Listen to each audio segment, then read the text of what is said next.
du Sacré-Cœur, Kaolack, lundi 16 mars 2026. Journal de l'école numéro 11. Bonjour, école. Chers élèves, vous avez été sensibilisés à l'importance de maintenir la propreté au sein de notre établissement.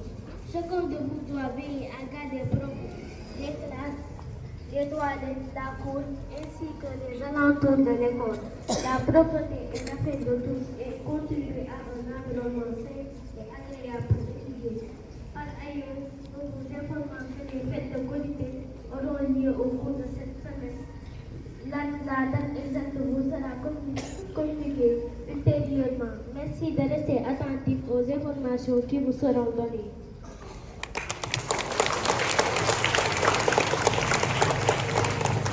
Au Sénégal est marquée par plusieurs faits importants. Le gouvernement dirigé par le Premier ministre Ousmane Sonko a annoncé la volonté de renégocier certains contrats gaziers, notamment celui au projet Grand Tortue arménien, gaz projecté exploité avec la compagnie BP, afin de mieux défendre les intérêts du pays. Par ailleurs, l'Assemblée nationale a adopté une loi renforçant les sanctions contre l'homosexualité, ce qui a suscité des débats dans la société. Cette situation a entraîné des tensions sociales et des inquiétudes chez certaines organisations, notamment pour la lutte contre le VIH-Sida.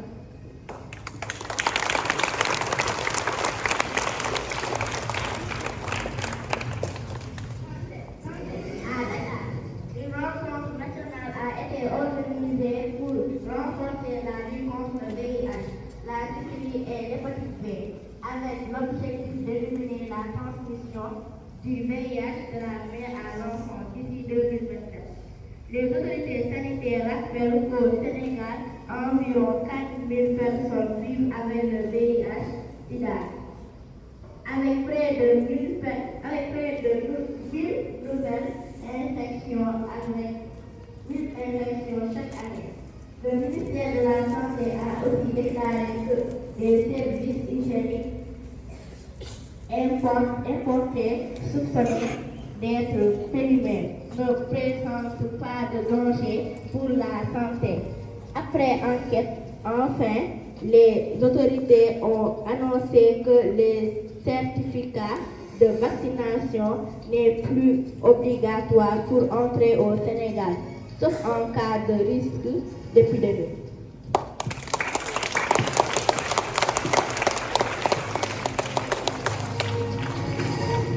Sport.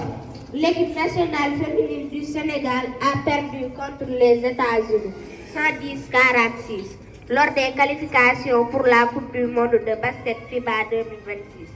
Malgré les efforts de joueuses comme Néné Ndiaye et Khadija Faye.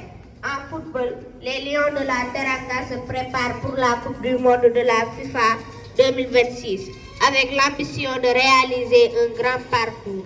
Un match amical est prévu le 28 mars contre le Pérou National Football Team au Stade de France pour préparer les prochaines compétitions. Enfin, dans le football local, Teungueth FC et Jambar FC se sont qualifiés pour les quarts de finale de la Coupe nationale.